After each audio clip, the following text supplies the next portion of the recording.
Why have you not reached the first plane yet? Why is there no disciple who has reached even the first plane? Why is the Master so disappointed in us? Why are we all losers? More than 2 million initiates in nearly 50 years, and not a single disciple has reached a level the Master is satisfied with. Let's ask questions. Questions that really matter. What is the problem with Sant Mat? Why does it not work? Is it really just down to us, the initiates? Are we the problem? Did we not meditate enough? Did we not take this path seriously enough? What happens when you try to meditate? Why do your meditations not work? A simple question. Maybe because you are not able to focus and do the exercise. But why is that? Are you too tired? Are you falling asleep? Have you ever had the experience of sitting down to meditate only to lose consciousness and not even remember the purpose of your session? That you completely forgot what you wanted to do and just stared thoughtlessly? Are you too disturbed and consumed with thoughts, memories, and emotions? Are you dealing with odd health issues like pain in your back, belly, or a headache? Why are you not able to sit still? Is it a disturbing inner tension, something like the restless leg syndrome? Is it an uncomfortable feeling that prevents you from sitting still? Something that pulls and pushes you inside, like a force that makes you move? Are your legs getting numb? What about the sound? What is the problem with listening to a sound? Do we not listen to sounds all day long? Is there any difficulty in listening to our friends or music? Can you even hear an inner sound? Maybe the sound you hear is very quiet, too faint to focus on. But why is that? We have been instructed to sit for 5 minutes daily and increase the time slowly day by day. But why should it be so difficult to sit for some time? Do we not sit effortlessly every day on so many occasions? We sit when we eat, when we watch TV, when we do paperwork, read, or talk with others. We can sit so easily, even for hours. But we have to learn to do it in meditation, starting with 5 minutes. We are told it is our mind that does not want to meditate. But what is our mind? Are we not supposed to be our minds? Do you not want to meditate? Of course you do. Is your willingness the problem with your meditations? Or is it something else that exerts pressure on us, something that we cannot overcome? Why is it so extremely, unbelievably difficult to do the exercises? Normally we would stay awake, do what we are supposed to do, and have a good, enriching, effective experience. Tell me, why would you get tired and fall asleep during your meditation when you are healthy and have slept well? Why would you suddenly suffer from unexplainable pain exactly at the moment you sit down to meditate? Why is it so hard to see that this is not normal and definitely not our fault? What is the reason for these issues? How is it even possible that you struggle in your meditation? Even more, how is it possible that anyone does, that anyone ever did? Millions failing? The Master told us that it is easy to do the exercises, didn't he? But why is it so difficult, if not impossible? Ask questions. These questions matter. Your spiritual progress depends on this. And the purpose of your life is your spiritual progress. Without spiritual progress, you fail the purpose of your life. Are these questions not important? Do you have the answers? Did you never ask yourself such questions? What about your intellect, your brain, your mental ability to think and understand? The questions are easy to answer if you are open-minded, if you just open your eyes. I will give you the answers. The truth is that we are being massively disturbed. We are attacked and suppressed by all kinds of spirits. Spirits living with and within us, observing us, influencing us. Spirits with an evil purpose, to prevent us from meditating, praying, loving, and living according to God's will and the commandments of the Master. They cause all these issues, intentionally. They know exactly what they are doing. They are even organized and driven by high intelligence, using always changing adaptive strategies, tactics, and methods. And they are not restricted to us or limited to our meditations. They even influence our friends and family, our circumstances, just to make sure we will never rise and shine. They are very real, and they are our problem. It's an overwhelming problem, and it will not disappear through ignorance, denial, or disbelief. And as long as we are not able to solve this problem, we will not be able to make serious spiritual progress. There is severe pressure on all of us, and we have to find a way to deal with this pressure. We have to overcome these powers that ruin our meditations. Why does that not bother you? Do you think we are doing everything that can be done?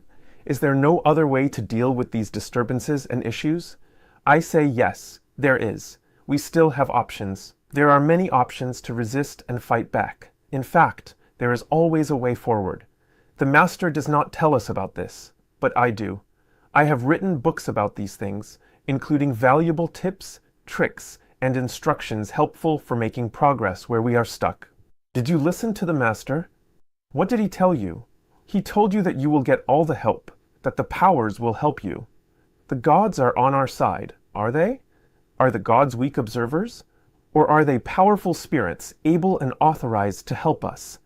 Are they not able and authorized to help us stay pain-free, awake, and focused? Or do they not want to help us in that way?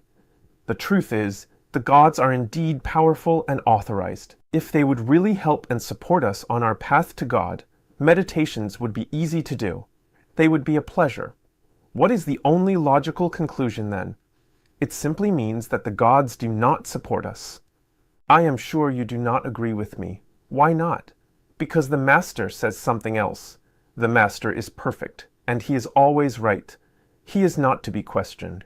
His word is the word of God, no matter what. His word is always true. But what if it's not? What if there have indeed been disciples who reached the first plane and even beyond? What would be left to hold on to if you were to consider that the Master does not tell the truth? Is it our duty to believe everything blindly, even if it's false? Is it the competence of a perfect Master to turn falsehood into truth? Did you see Sant Singh at the end of his time? Did you see his state? He was suffering. He was crying. He built up a great mission. Still, he could not find a successor. Did you not ask why? What happened? Did he fail? Did he not do anything for us? Did he not suffer and fight for us? Was he not competent? Why did it end like that? The answer is simple. Evil forces did this to him and to all of us. It was pure, severe violence, hatred, and aggression, organized crime that was unleashed upon him and his disciples. What else could it have been? Were there no sincere disciples? Did they not meditate and suffer? Yes, they did. They meditated, they fought, they made progress, they suffered, and they were attacked and suppressed. Even more, they were fooled and led astray with lies and deception.